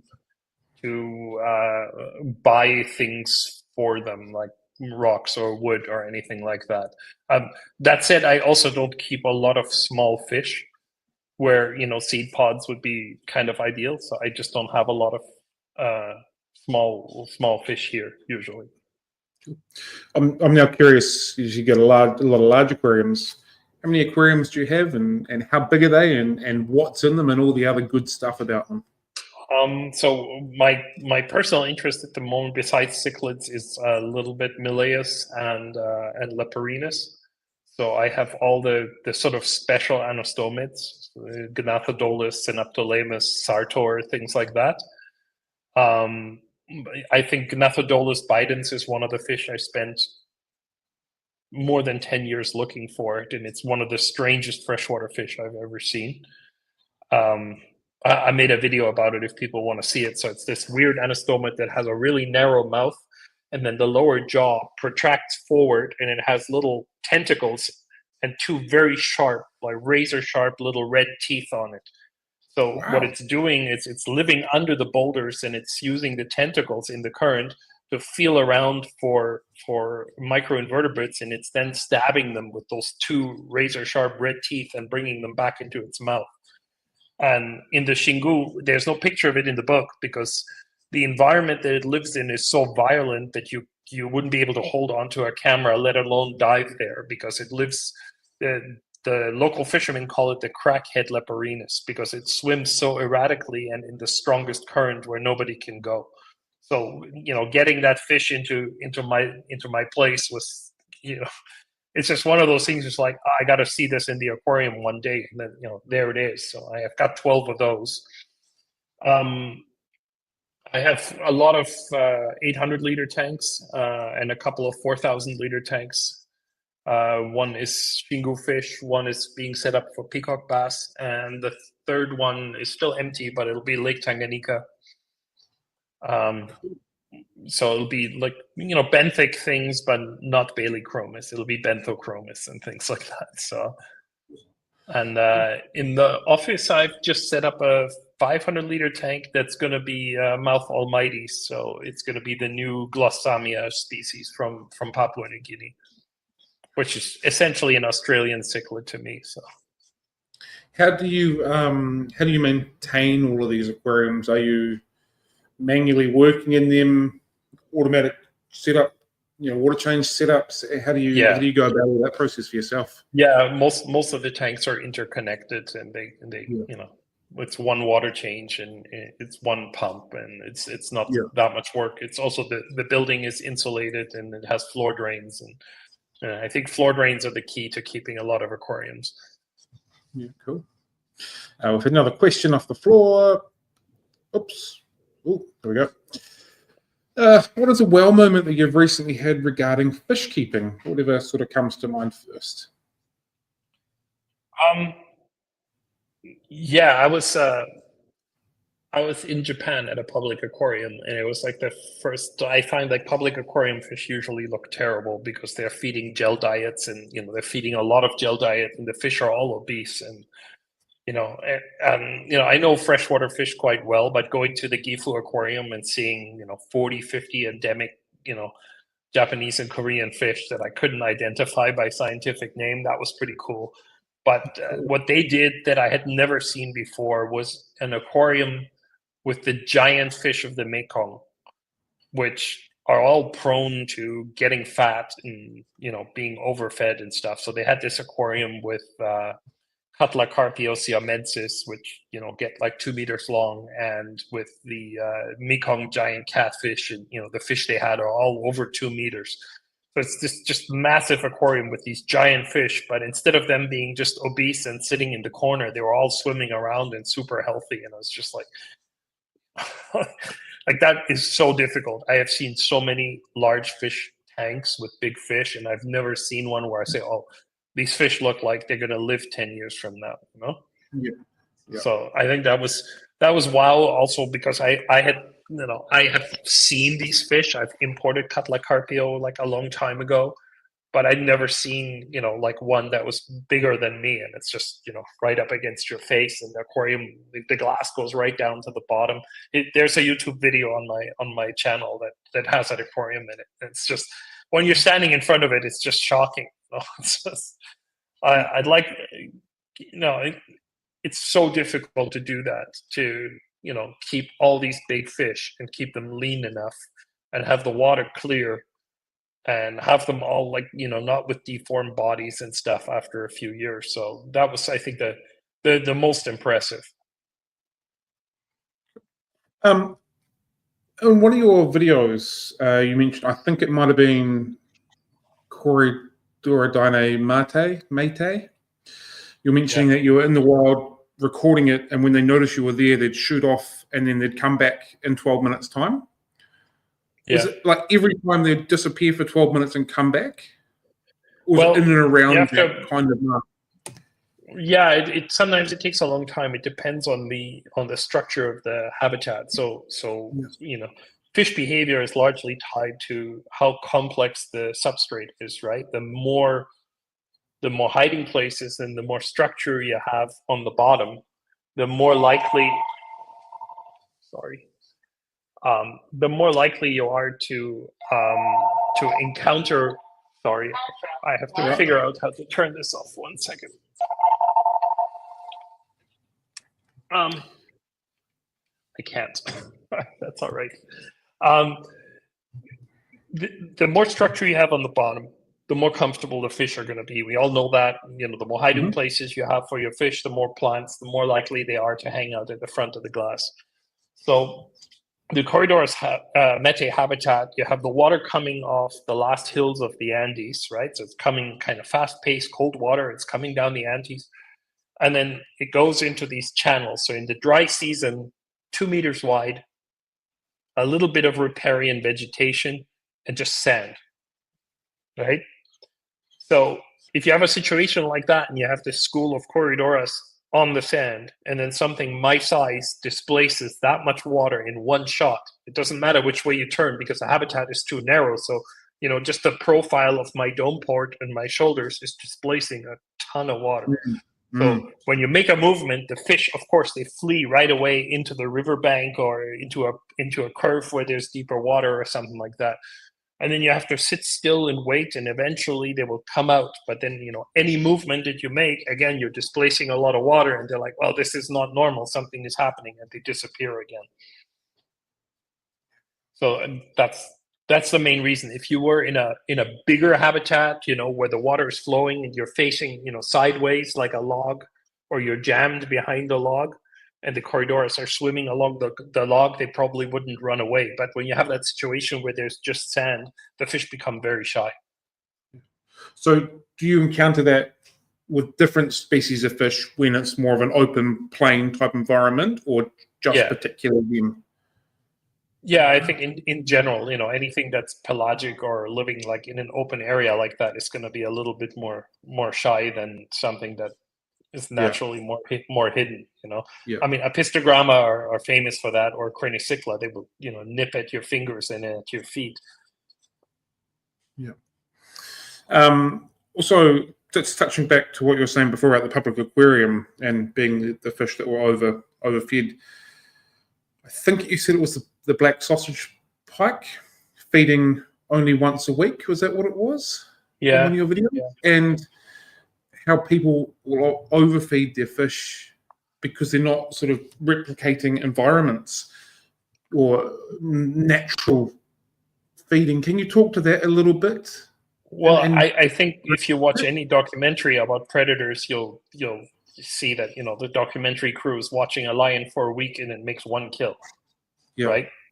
Yeah. So then you have people that have a predatory fish and they're whacking 6 shrimp in there every day. That's not how that animal is supposed to feed. It's supposed to, gorge, have such a big stomach that it can't swim, sink to the bottom and sit there for 2 days, and then swim normally for 2 days. And then it's looking really, really thin, and it's starting to hunt until it whacks something again. And then, that's the cycle. Feeding it every day, just, if you cut those fish open, probably their livers would be, gigantic and malformed. And in the case of pike cichlids, they notoriously die young when you feed them like that. But people come here and say, "Oh, your fish looks so thin." Yeah. So this is a common thing for all predatorial fish. Then I'm assuming it's just that you've documented a little bit more or spoken more about that particular one, but it'd be a common thing. I mean, everybody knows a reptile keeper. Ask how often they feed their snake, right? Yeah. Once every 2 weeks, once a week, right? They somehow, reptile keepers totally understand this. Tarantula keepers understand this, but fish keepers are like, "Oh, the thing, it can eat, let's feed it," right? So what about in the sense of like micro predators? Because like a lot of smaller dwarf cichlids would be considered micro predators. Does the body size or the general weight of the fish, is that going to make a difference in the feeding? Yeah, I think that the larger the mouth, like the larger the chunks it would eat, the less often you should feed it. So anything that's apistogrammas feed throughout the day. They are eating the equivalent of a cyclops or a daphnia. Those fish can feed all day long. There it's not so much an issue. But I have 1 day a week where no fish gets food here at my place. So. Yeah, that makes a bit of sense as well. Size of the mouth, size of the fish, that goes all kind of works alongside with it. But, I mean, if you look at neon tetras, if you look at neon tetras and the body shape that they have when they are wild caught, and you compare it to the neon tetra body shape in most aquariums, you can see that there's a significant difference there. So. Cool. Can you talk to that a little bit, please? The difference in the shape between the wild caught and the not, because I wasn't aware of that. Yeah, I mean, the wild caught fish are just more slender, more elegant shape, and if you're feeding flakes twice a day to your tetras, they're gonna eventually get fat unless you have a ton of current in there. But people have these kind of stagnant aquariums. They do small water changes on them when they absolutely have to. I would, I like 75% water changes is something I like. Like something dynamic that would happen in nature where, okay, it's dry season, the water is evaporating, and then suddenly it starts to rain, and most of the water gets exchanged in one shot. So I used to do that with I kept Altum angels for years, and they used to get 95% water changes. So just take the water out till they're lying flat on the sand in just a little bit of water, and then top it back up straight from the well. Yeah. Are you not temperature matching on the way through, just in and out? More or less. I think if you're within 5 degrees, you're all right. Cool. Awesome. I don't think if the fish is healthy and there are no parasites in the tank, the fish isn't going to get ick. Yeah. Right? Yeah. How do you prepare yourself for an underwater photography expedition or a trip out into the wild? I have a spreadsheet with every piece of equipment I own, and I print that spreadsheet before the trip. And I use a black marker to cross off everything I'm not going to bring, and then I use an orange marker and find each thing and put it all on the in the spare bedroom, lay it all out, and then see how much of it I can fit into the luggage. Is there, depending on where you're going, like you have to get permission from local authorities or let people know where you're going and why you're going? Is that a thing as well for you? Yeah, I mean, it's gotten a little bit more complicated because of the drones. So, I fly a drone for a research project. So now everywhere we go, you need to have a permit to use the drone. And, if you want to legally fly a drone in most countries, that can get pretty complicated. Mm. So I currently have a Canadian, a European, and a Costa Rican drone license. And, usually most countries that, they will accept one of those. So That's a bonus then. What are some of the biggest challenges you get in trying to capture underwater life? I think the main thing is that we try to travel in the dry season, and it doesn't always work that way. Like this year, we drove all day to go to a place that was absolutely spectacular the last time, hoping that maybe we get some giant otters together with stingrays and stuff. And we got there, and the water was too low because it hadn't rained, and you couldn't see 10 centimeters into it. Uh, you know, 3 years before that, we were there around the same day, and we had maybe 5 meters of visibility. So I think that's the challenge, is that it's quite expensive, and you can't really afford to, spend a lot of time in one place if the conditions aren't right.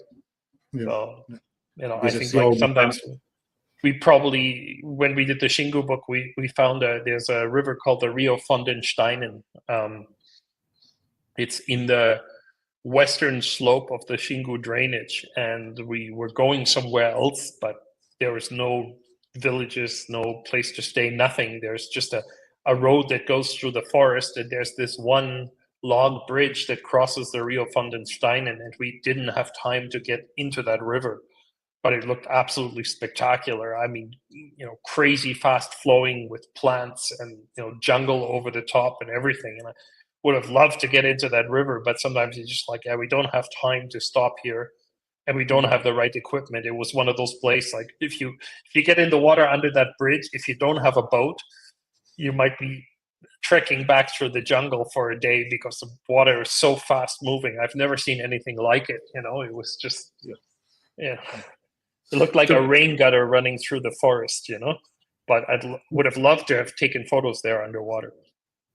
The more people that I speak to on this, the more my mind gets opened. Like, you could be interested in just keeping cories, for example, or plecos, for example, but like you could break that down into rivers or even subsections or tributaries, and you could just specialize on just one section of the earth if that's what you want to only keep in your aquariums. It's just mind blowing. It's always fascinated me. I mean, there's a guy in Austria that only keeps near extinct live bearers from Mexico, and you're in the fish room, and you're looking at 20, 30 species of fish you've never seen before. Some of them are extinct in nature. It's just crazy amount of dedication to keeping all these things going, right? Yeah, it's just the more we learn, the less we know, I guess, as well. Yeah, I mean, the context is neat. I don't know if you know, but Zoogeneticus tequila was named after tequila because the tequila industry is destroying its habitat, and the authors thought that it would help to encourage the companies that are growing agave to try and protect the habitat. That absolutely worked because now it has a name, but all those highland goodid species from Mexico are extremely threatened. And there's a bunch of them, and there's a bunch that are already gone. We've had another couple of questions come through. Rebecca has asked, what do you do as part of your research if you have not mentioned it before? I actually don't think I asked that question. Yeah, we have so I work for a remote sensing lab, so working with satellite, drone, and aircraft data that works with hyperspectral cameras, LiDAR, things like that from drones. And we also have a research project that has something to do with fish. It's called the Fish and Forest Project. Fish and Forest Project at McGill University, if you Google it. So there we look at combining our team's remote sensing expertise with what is, with anything that ties to fish. So we look at forest loss. We have a paper on lake natron cichlids. We have a couple of papers on the Xingu. All the papers are free downloads there at the Fish and Forest website. Yeah, cool, fantastic. Just had another couple of comments that have come up. Rebecca has said, "Isn't freshwater brilliant? Like 1 to 2% of freshwater is in the rivers and lakes, but over 50% of fish are in freshwater." Yeah. And Ethan has followed that up with, and yet there's so many more people researching marine fish. Why do you think that is? Well, everybody likes marine mammals and panda bears, right? So, I also think that we do reef research also in the Maldives. We've been there for the past 2 years.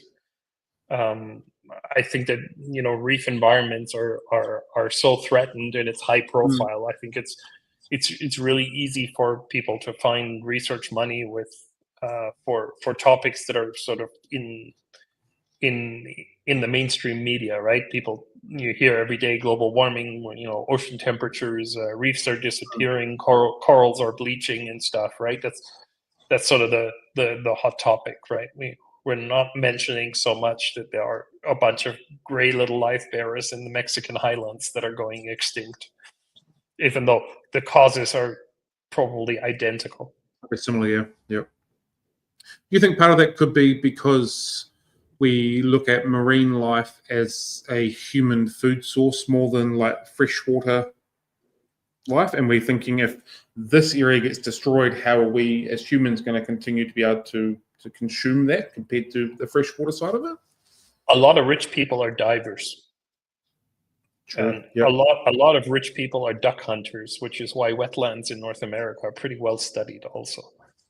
Yeah.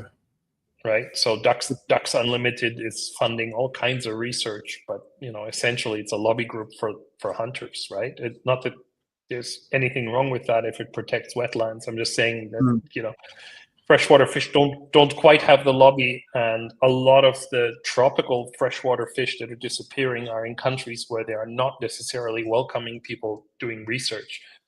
If the government is working on building a gigantic dam that's gonna knock out the habitat of a fish, the last thing they want is a bunch of foreign researchers saying, well, if you do that, then the species is going to disappear. Maybe the investors would pull out if they cared, right? Like we did a paper on Limbochromis robertsi, and the habitat that it's in Ghana has been sold to the Chinese government. It's going to be an aluminum mine. So there's already illegal gold mining, but now they're also actively selling a lot of the national park that the fish occurs in. So wow. When I spoke to Benny from I'm going to butcher them, the Parasomus project the other week, he really opened my mind in the thoughts. He was talking about conservation projects towards lions and tigers and what have you has a trickle-on effect to waterways, because if they're protecting this region, this comes into it and it helps fish. And so there'll be people, like you said, supporting wetlands and researching that for duck hunting, which will trickle down for the freshwater waterways for us as well, which really opened my mind and thought pattern on, well, absolutely that's going to do that. It's just a trickle down effect for it all. Right. The question is, though, with displaced people being moved around and so on, in how much value is there in having a national park? How in 30 years from now we're going to be able to protect national parks? Yeah, fair. If you look at what's going on in the United States, I don't know how much value there's going to be placed in some national parks in the future, right? So we might need guards and fences around places like that in the future, and that's hard to implement if the local government isn't into the idea, right? Yeah, for sure. Yeah. I mean, we can't even implement that in Canada or New Zealand, and never mind implementing that in a place like Indonesia or India or somewhere like that, where there are much more pressing socioeconomic problems, to put it mildly, right? Totally. What was the name of the website where the data and the pics are, the pictures are? Oh, I didn't write it down, otherwise I would have put it into the chat already. I'm sorry. If you wanted to look at the, I will send you the link later, but you can just Google Fish and Forest Project at McGill University. It'll be the first hit. Cool, fantastic, thank you. Right, back to my questions that we have. We've gone through some of this. Do you have any tips for any aquarists who want to take photographs of their fish, either in their own aquariums or if they want to try and get out and about and try venturing? I have one major tip that I think makes the biggest difference. So if you say you have your flash, most people will have their flash mounted on top of the camera. So if you do that, that's the first thing, is get yourself a radio transmitter. Most cameras now have, this is the newest one from Canon. It's really little. The old ones are 4 times that size, but also much cheaper. Get the flash off the camera and use 2 flashes at least, one from the top, one from the front, but don't have it on the same, like don't have it on top of the camera. I think that's the number one thing, is to get a flash transmitter, and you can get a used one for a couple $100. It's well worth it. Almost any flash that you use can talk to the radio transmitter instead of your camera. I think that would be the number one thing. And if you use your phone to take photos, I dare you to look at the photos sometimes in something other than the little tiny hand-sized screen. Try to print one of those, or look at it on a big screen, and you won't be enjoying taking photos with your phone as much anymore, because there are just so many software things running in the background that everything looks like a Instagram photo, and you won't like how it looks if you look close enough. So I think, especially now, camera technology is moving so fast that you can easily find a used DSLR with a lens and a used flash, or this is a Canon flash, but I think a Godox makes the same quality flash for half the price. So cool. But yeah, a flash transmitter is the number one thing. That's the advice I give people. Start with that. Cool. How do you adapt your photography style or approach based on the habitat that you're in? I like in nature to photograph without flashes, because it gives people an idea of what the light actually looks like. We are all used to reef pictures where people have 2 or even 4 flashes or video lights and stuff. All of that is amazing and absolutely necessary if you're on a reef. But if you're in shallow water, by not having a flash, you can see what the actual lighting conditions are, even if that sometimes makes the fish not as clear, but I actually prefer that. Other than that, when it's diving, it just depends on the position of the flash. The more particles are in the water, the more attention you have to pay on where the light is coming from. I again, prior into this, I've watched a few of your videos and stuff, and very clearly remember you saying try and balance the natural light to the shadows to when you're taking stuff underwater, to try and get as much of the natural fish as you possibly can, which I thought was quite cool as well. Yeah. I like flash photography as much as the next person, but sometimes if you're taking a wide angle photo and you want people to understand how sunlight affects the habitat, like for example, the Xingu River is all about shadows. That's the one feature in the Xingu. So you have a shallow river with clear water, which allows the penetration of sunlight. This penetration of sunlight then allows the input of nutrients, right? The input of nutrients produces algae. The algae feeds microinvertebrates and insects, which then allows for this huge diversity of fish to occur. The other factor that we are forgetting about this is just how important shadows are in the Xingu. And if you look at the species of fish that you know from the Xingu, you can understand how important shadows are. So what are the shadow fish? Cranicycla dandara is a fish that's completely black, and it just always sits in the shadow of a boulder and jumps out of the shadow and eats plecos.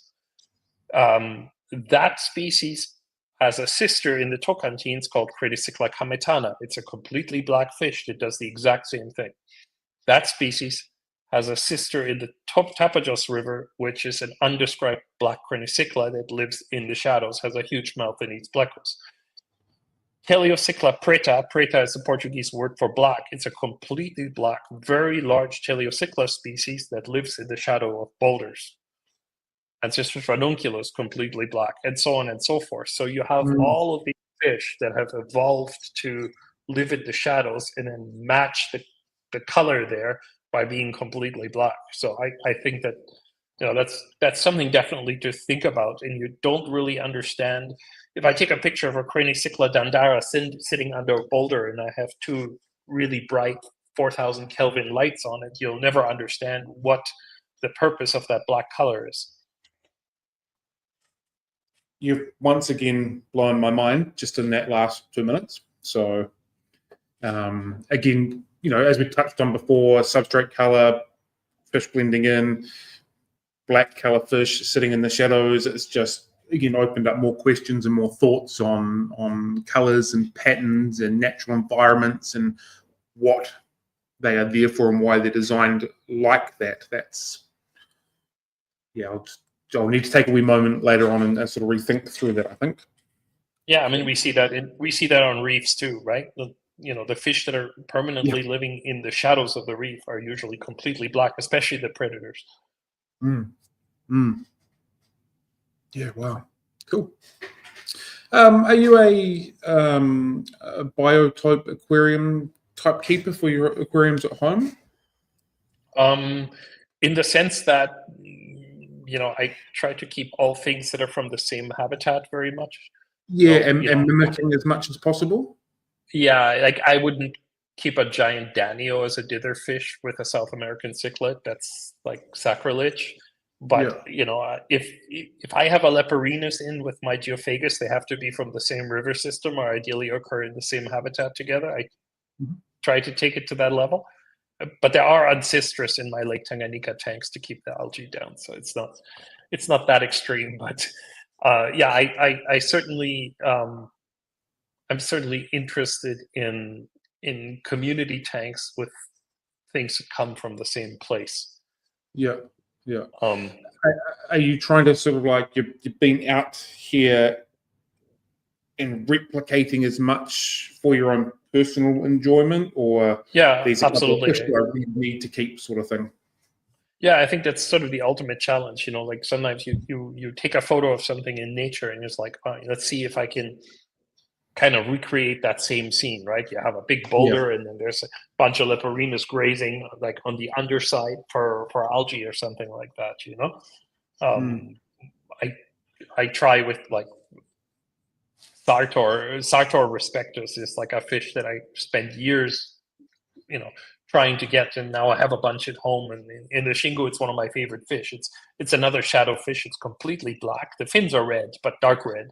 So it's almost completely black. It's a fish that never leaves the boulder. Like even if you stick your arm under the boulder and try to push them out, they go around your arm and they just, they are free swimming fish, but they're always on the underside of their boulder. And their mouth is shaped, sorry, this is reversed.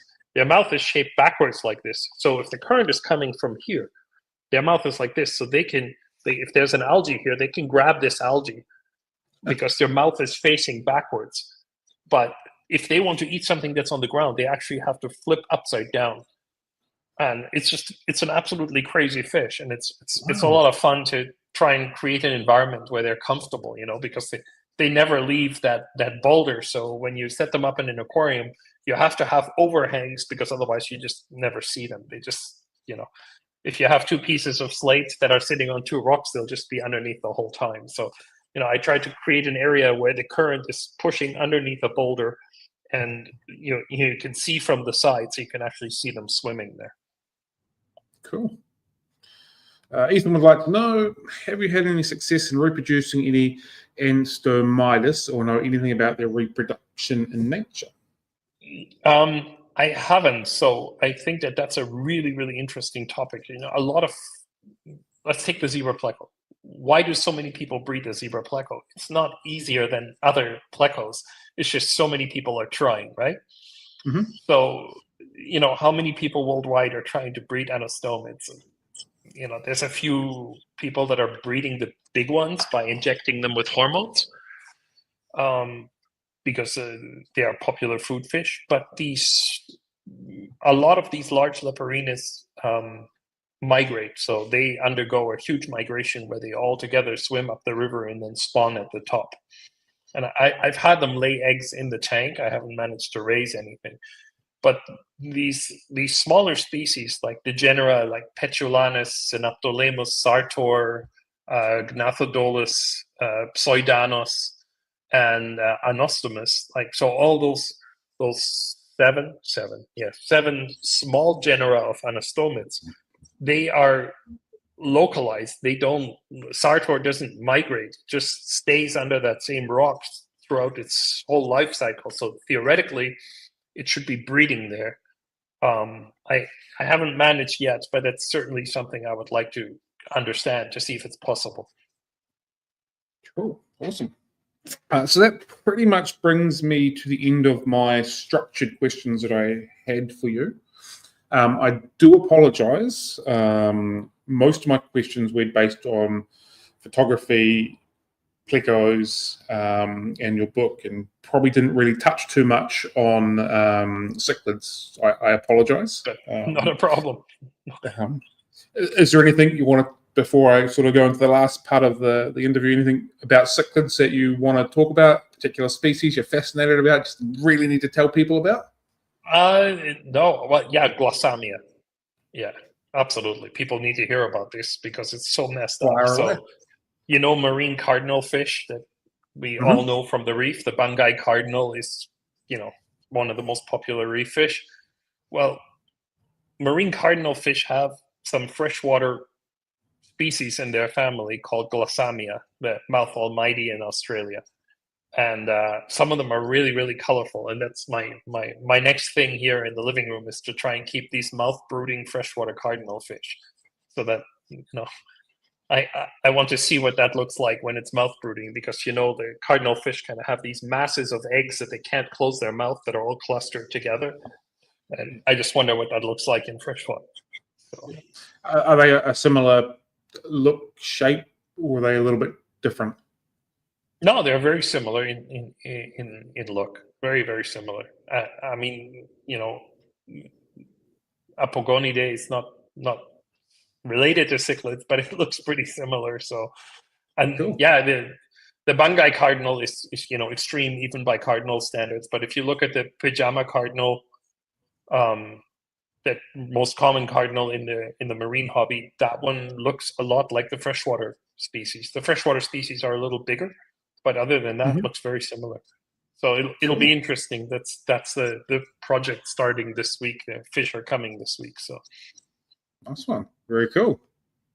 Okay, so that brings us to the end of our structured stuff. So we like to end all of our streams with what we call this quick school of six. This is 6 short answer questions. They're not meant to sort of put you on alert, but sometimes they do. So my first question for you is, doing a coin toss, do you call heads or tails? Heads. Cool. Are you a tea or a coffee drinker? Both. Fair. Are we alone? With tea and with coffee. Okay. Most people go the other way around, but that's all right. Are we alone in the universe? Certainly not. No. Cool.